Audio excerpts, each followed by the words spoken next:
these bills keep piling up. I'll say, I don't know what we're gonna do.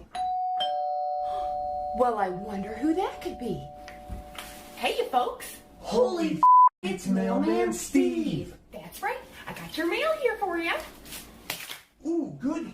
I love mail. Well, I better be going. But remember what I always say. If you're feeling kind of stale and you're running out of kale, don't think that you've failed. Just pick up your mail. Mail, mail, I deliver your mail. Mail, mail, I deliver your mail. Deliver your mail, that's the mail. Mail. Oh, Mailman Steve, your lyrical tomfoolery has perplexed me once again. Goodbye. What is it? It's a check. For how much? $600.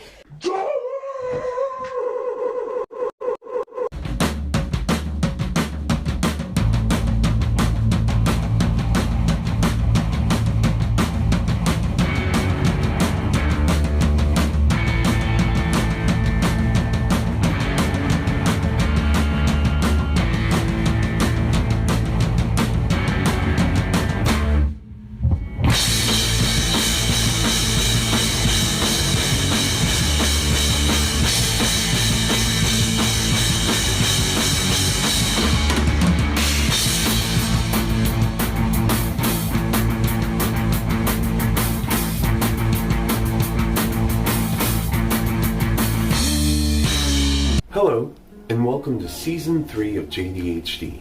I'm glad you're here, and I'm also glad that I'm here. Today's episode is all about anxiety, which, unless you lived on another planet for the past year, is something we're all pretty familiar with. From the pandemic, police brutality, the insurrection, to climate change, and everything in between. 2020 taught us quite a bit about being anxious.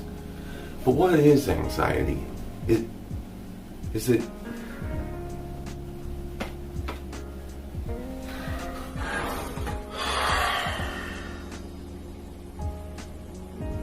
Oh, hey, JD. Oh, hey, Couchy. How's it going? Oh, you know, just stay and chill. What's got you down in the dumps, buddy? It's just... I'm worried about the show, you know? It's the third season, and I want to do something big, and I want to make an impact, but... what if no one watches it?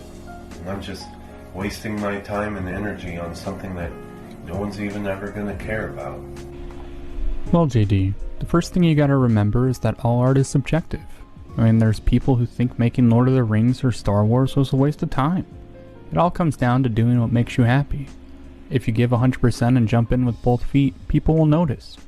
You can't please everyone, but you don't need to. The entertainment industry is vast, and there's plenty of room for everyone who feels the need to be creative.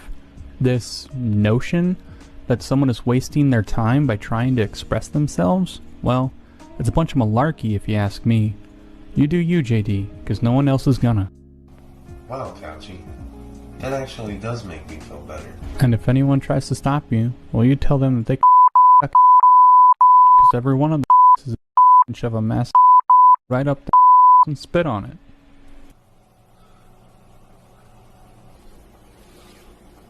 We'll be right back.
Because he's a cat and he wouldn't even know what a Monday was. Hey everybody, we're back.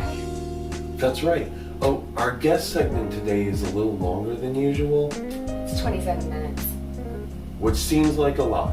But considering I cut it down from 2.5 hours, I did the best I could do. So get ready, cause It's time for...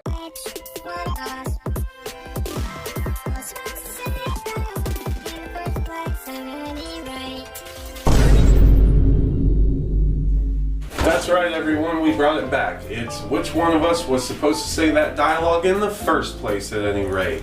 Except this time it's a little different. It's our head-to-head challenge. It's our head-to-head movie challenge. You gotta have two heads. You gotta have two heads.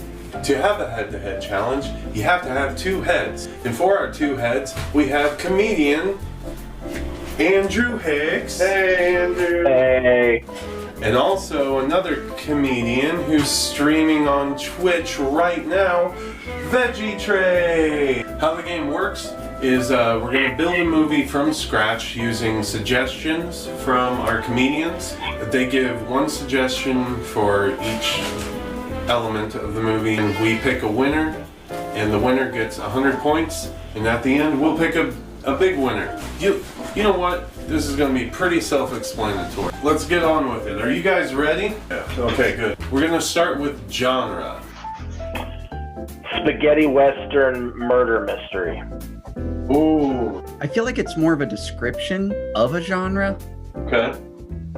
but basically Wes Anderson action movie. Okay. Now I know there's some action in some of his movies. I don't mean that. I mean an action movie. What if it was like, what if you said like independent vibed action movie, or like Like I wanted to say history- indie action movie, but that almost just seems like small production company. Yeah. Okay. Art house action movie. I'm happy with that. That way we don't have to limit it to Wes Anderson. Art house action movie. But I know exactly what you're talking about. Yeah. Well, now I know the two genres. Now I got to pick a winner. What does spaghetti western mean? It means they eat spaghetti. There was, okay, so a spaghetti western, it's like basically from the 1950s to the 1970s. All westerns were made in Italy because it was super cheap to film there after the war. So it's like just basically any western between the 50s and the 70s. Okay. You learn something new every day, Okay, folks. okay. We're gonna go with spaghetti western for this one because you know so much about it. I have to choose one. But I don't know if we explain to each other how you choose. Just like, hey, which one I feel in the Yep. moment, or is it like, which I love that. I just There's no system to it. No. It's just- perfect. I love This that. is by what we call flight of fancy ruling. Awesome. And basically, Awesome. it's whatever the judges are into at that moment. Yeah. I love it. Perfect. It's like apples to apples rules. Yeah. Like whatever the We're ready for round two, and that is casting. We gotta cast this movie. So, who is our lead actor? Because he's having a little bit of a revival and he's one of my favorites of all time. For my lead actor, I picked Michael Keaton. Okay. Okay. I don't know if he's a lead actor, but in this one, he's gonna be a lead actor. William H. Macy. Ooh. Damn. You know what? That's our winner. I'm sorry. I don't blame you. That's a good one. All right. So now we're gonna go to casting our supporting role. Uma Thurman. Uma Thurman. For my supporting actor, he's one of those guys, you kind of know him, but you kind of don't by name. Stephen Root. He's Milton. Yeah, he's Milton off his face. Very. I know him from News Radio, King of the Hill, Dodgeball movie. Get Out. He's in Get Out. Get Out. Boardwalk Empire. With William H. Macy, I think those two would be awesome together. I think I'm gonna go with Stephen Root because I would like to see him in a spaghetti western. Robbed. Uma Thurman's good, but she's kind of been in a spaghetti western, and I'm seeing Kill Bill, you know, like it had that whole vibe. We're gonna move on to our title. What is the title of our spaghetti western murder mystery? You can get crazy. Think about me. Don't play the game, play me. You know I like the crazy. But I was making sure that I said this right, because I feel like it's one of those things that says people say it in multiple different ways. But my movie title is Sam Hill. Sam Hill. Like as in what in the Sam Hill? Yep. Because it implies, or can we sell it, or do I just have to leave it at Sam Hill? You can sell it after I hear his, if I'm having trouble. All right. Okay. Okay, the title of my movie is The Cabin in the Woods by the Creek near the old railroad tracks, semicolon, if you've gone by the old hickory stump, you've gone too far. Do you have that written down? No. Okay. You want me to hold it up for you? People are already going to see that poster and be like, I don't think so. Yes. But the title could reel them back in. Okay. And if the title is just as ridiculous as the pairing, Yeah. it might scare people away. You think country when you think what in the Sam Hill. Country. You think what in the, right? Which is Yeah. the mystery part. So you know by the title, Sam Hill, all in 2 words, exactly what 90,000 other words have to say. It would look good on the movie poster. Is it supposed to be a funny spaghetti western murder mystery? I'm just saying, I feel Yeah, like the title would have to match the, like if it was kind of a goofy. Yeah, Olivia's got a really good point with that, because if you go with my title, you're almost committing to a comedy, and in no way is comedy. Not to argue against myself, but Olivia's got a point there. Okay, we're gonna go with Sam Hill. Although I love the alternate title. All right, who is going to do the score for our movie? Yeah, I'm going to go with Sturgill Simpson. Sturgill Simpson. He's kind of a new kind of style of country artist, but it's not like what you think. It's not that top 40 country shit. It's almost closer to rock, but it's like high intensity metal country. I don't know how to describe it. Jeff Tweedy. Jeff Tweedy from Wilco. From a PR and marketing perspective, Okay. I think my way is the way to go. I feel like he'd be able to curate kind of the right country stuff with enough flavor to make it interesting. I like both the answers, honestly. I wrote Wilco. To be clear, it is Jeff Tweedy, not Wilco. We're gonna go with Jeff Tweedy. It's only because I haven't been the biggest Wilco fan and I feel bad for that. So now let's move on to character development. What is our lead character's occupation? Weapon making Weapon / selling / cleaning, like in weapon. Gunsmith. Like a A blacksmith. gunsmith. A gunsmith. A gunsmith. Yeah, a gunsmith. Which is, I know it's a cliche answer, but like, that's where my mind went, and I think it'd be hard to convince it otherwise. He's going to be a tanner. He deals specifically in making and selling leather. Making and selling leather. Whew. Well, I gotta think of Sam Hill. I think there's an actual Sam Hill, but I don't even want to look it up, you know? I don't want it to thwart what we're doing. I think I'm gonna go with Tanner, honestly. Yes. But would you like to make a case, Trey? I think that anything I really would say about being a gunsmith could be equally just as cool for like a tanner. Like, I think both are such. Yeah, I was gonna go with the most obscure occupation, and I think Tanner is definitely a more obscure occupation. What's the dynamic between our lead character, William H. Macy, and our supporting role, Stephen Root? Okay, I gotta explain that. William H. Macy is the town's tanner. He's kind of a nice guy. Everybody likes him. He's a very unsuspected hero, so he's an unlikely hero. Stephen Root, his lead, is his haphazard, kind of slow, apprentice who's been his apprentice for 32 years. Stephen Root is the first husband, so former husband, ex-husband, whatever, of William H. Macy's wife. Yeah. Stephen Root is the ex, but Stephen Root is like, I keep picturing Stephen Root as a little bit of a comedic relief role. He's kind of this like lost puppy that like loves, like you would think maybe animosity toward like the new husband, who is William H. Macy, is the new husband. But in fact, it's actually Stephen Root is like, wants to impress him, wants to get to know him, be friends, do stuff for him, give him stuff, help him. Kind of a simp. Yeah, like, because he's just like, I love you. I think I like it, so I'm gonna go with that one. Andrew, do you have an argument? So I can make one argument. It's going to be a little lengthy, but bear with me, okay? And this is all in the spirit of competitiveness, just like we talked about before. But I'm into it. So here we go. So bear with me. Mine's funnier. Like Trey.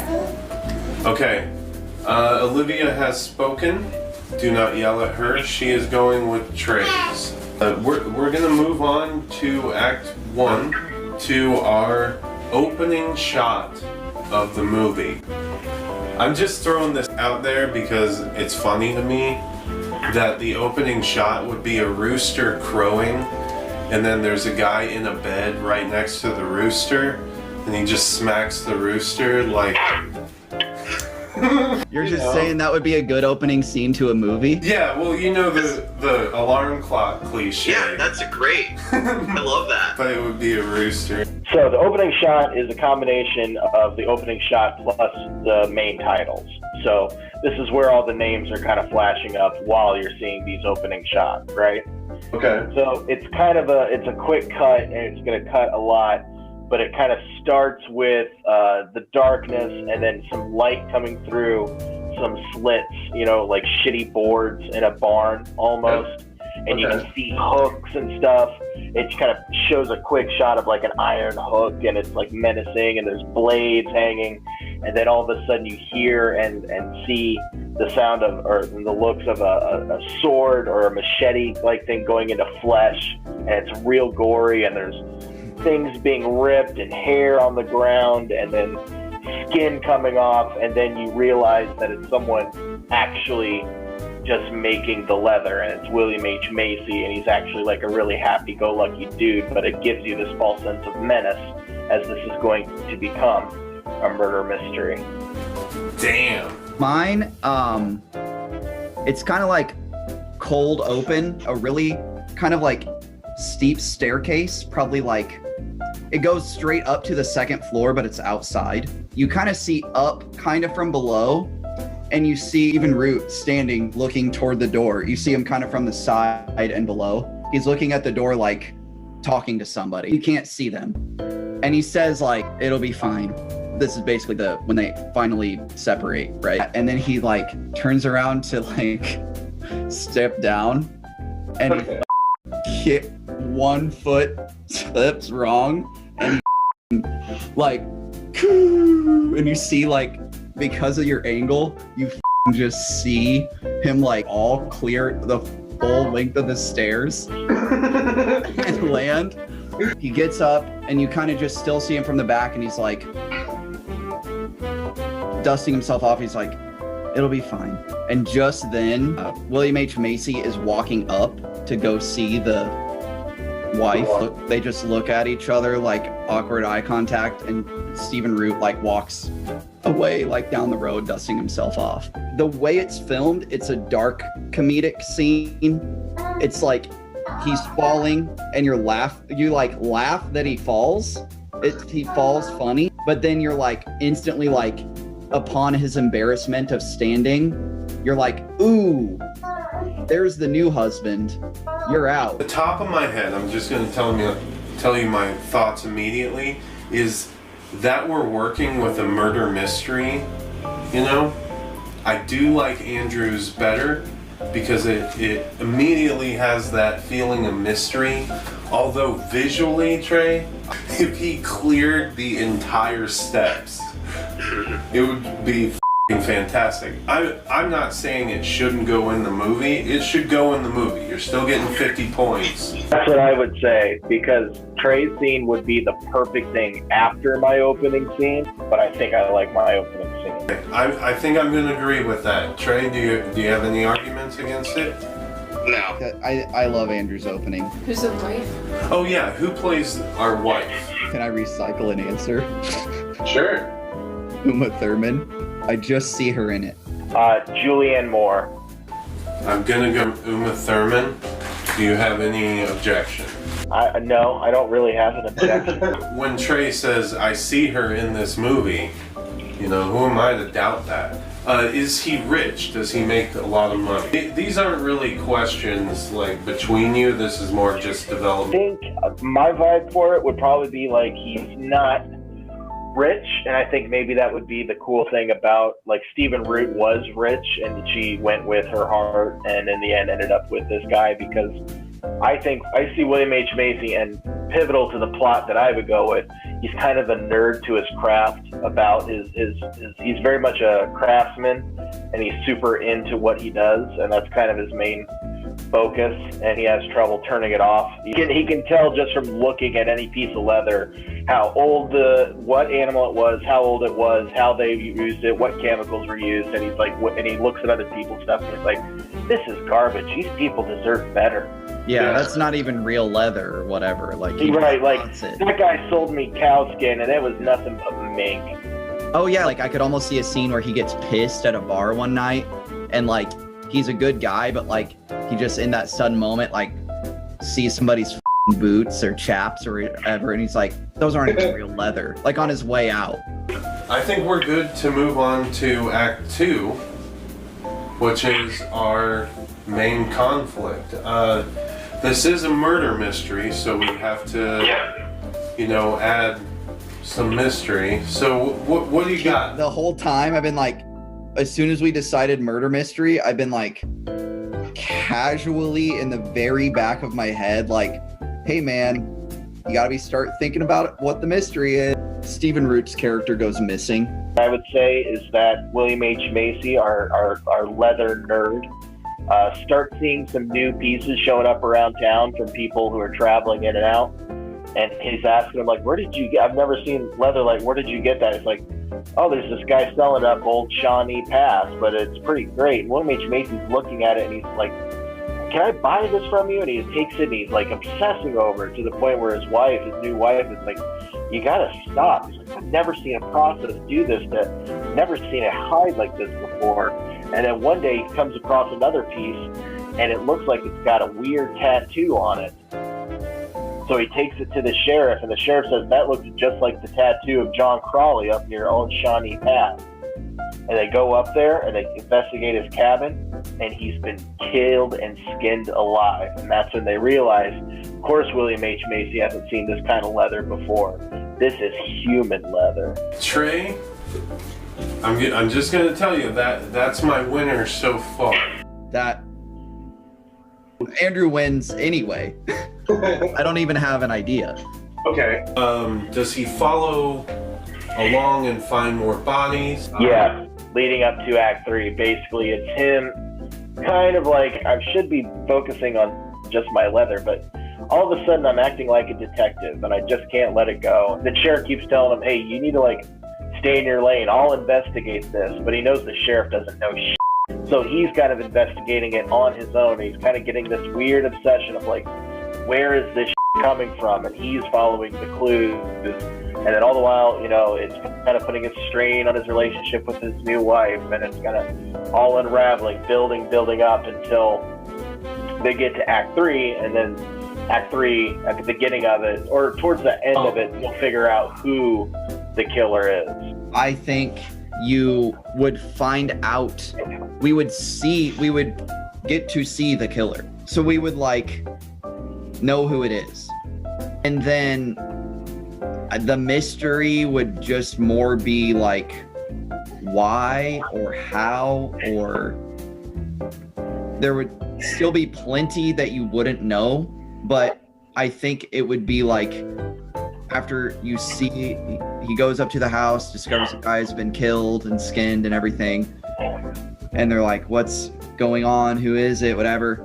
It cuts to the actual killer just going about his day. You could almost toe the line where it's like, okay, is this the killer? Immediately after the somebody was skinned, it goes to the killer.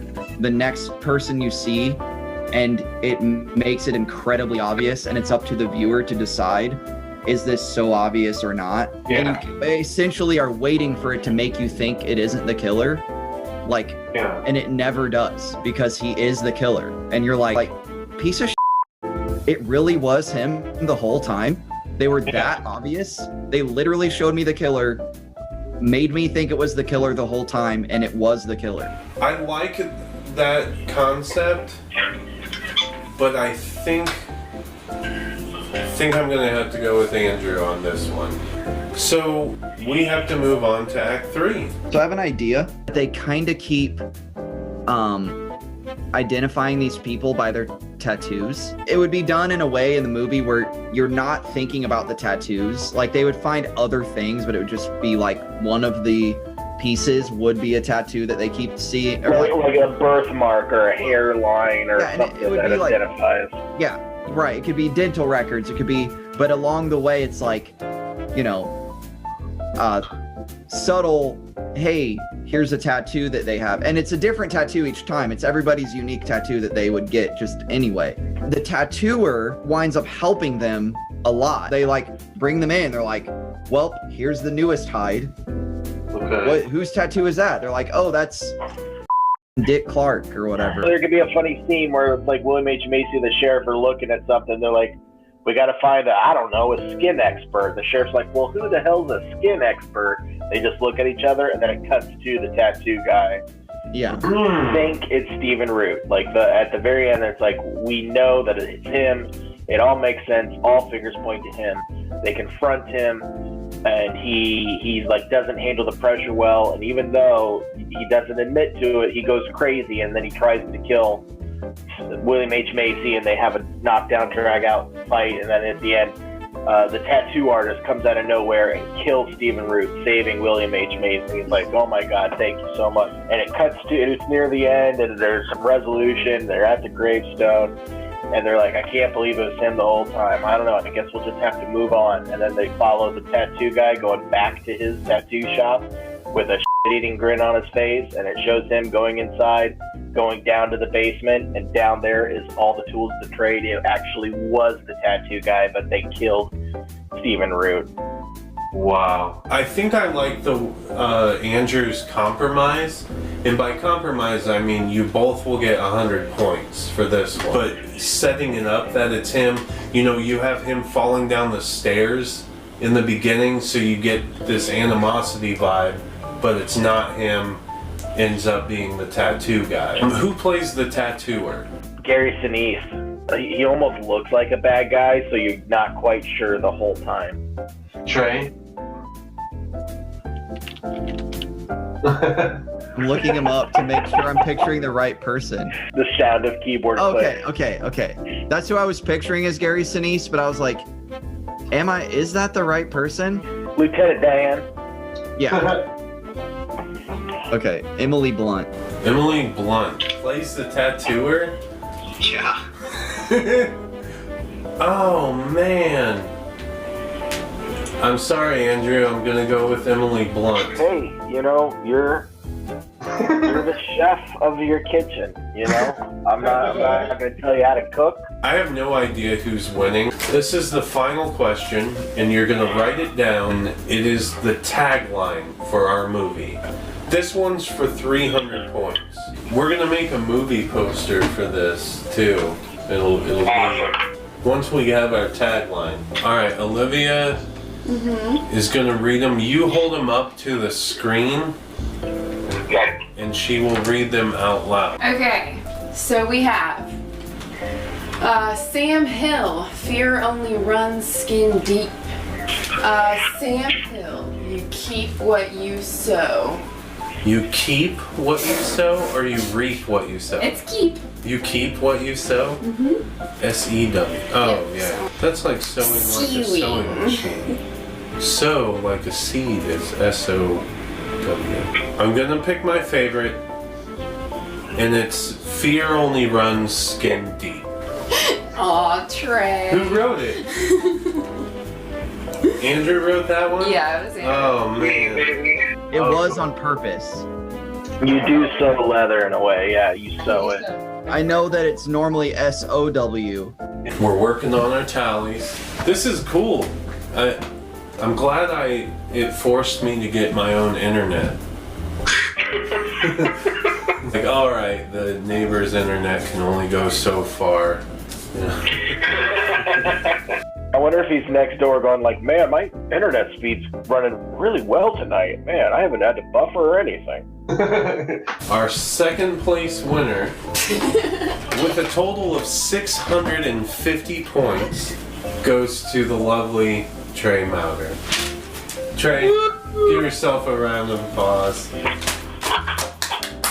job, Trey.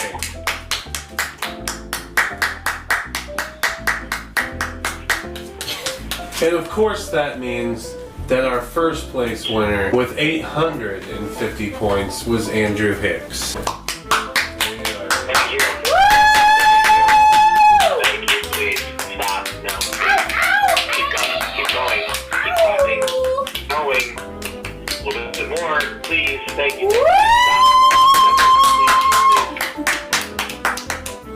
Now the babies are no longer asleep. Yeah. No, what's crazy is it was a 200-point difference. The tagline did make all the difference. This is the movie poster right here. You guys can't see it, but in editing I'll put it right here. I want to thank you guys for being on the show.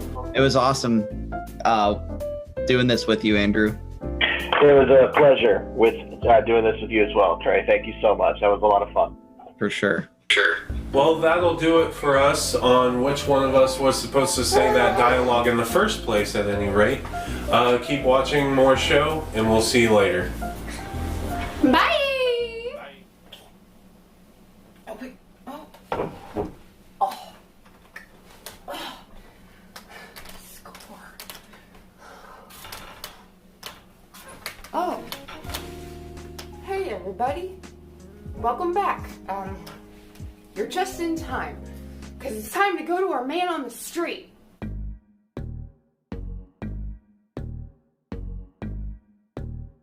I'm Keith Swanson, and I'm the man on the streets, asking the hard questions. And we're going to kick it off tonight here at the old abandoned warehouse. Actually, oh, sir, excuse me, sir. Hi, sir, excuse me. Sir, hello, sir. Hi, excuse me, sir.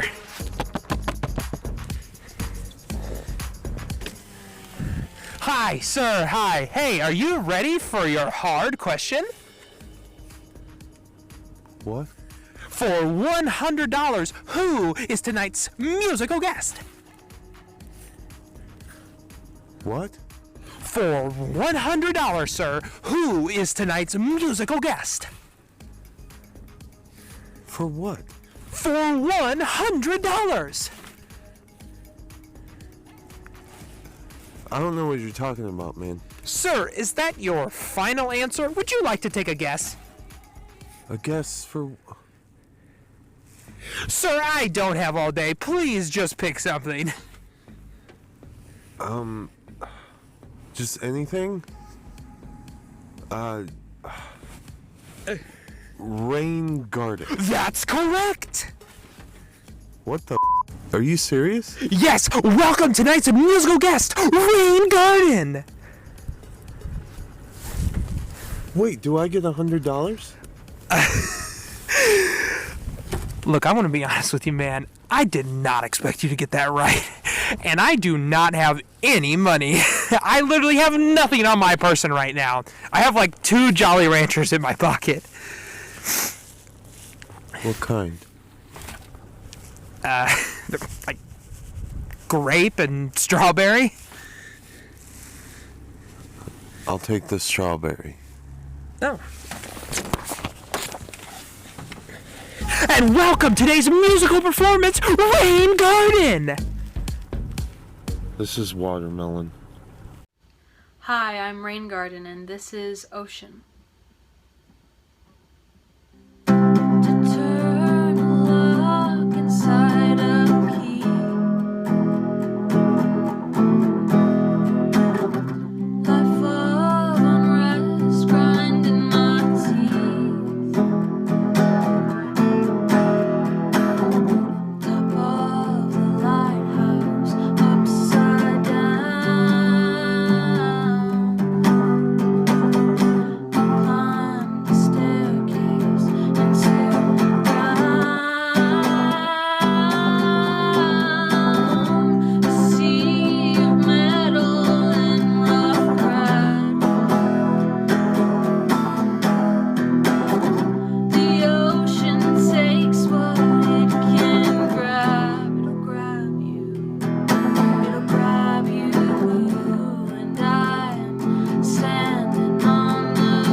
Thank you.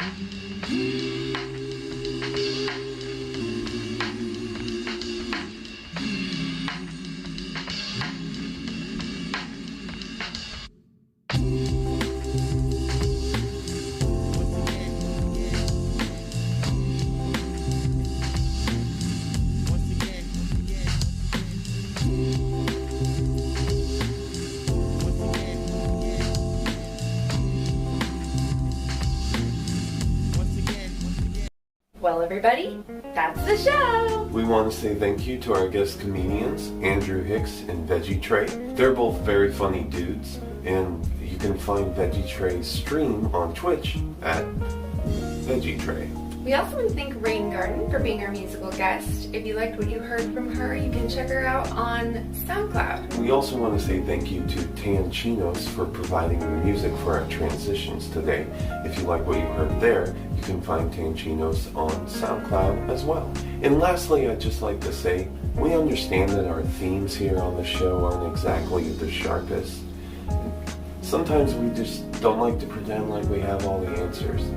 Something that's made us feel better about anxiety is realizing that sometimes anxiety is an appropriate reaction to the things happening around you. Anxiety sucks. And if you're out there and you have anxiety, we hope you have a better day tomorrow. And if anxiety is holding you back from something you want, remember some wise words that I once heard. You do you, because no one else is gonna. Isn't that right, Couchy? Who the f*** is Couchy? I like my mismatched socks, Dad. I'm just a doubt-fast outcast, honest hodgepodge, ensemble collage, an odd entourage that embodies a cause.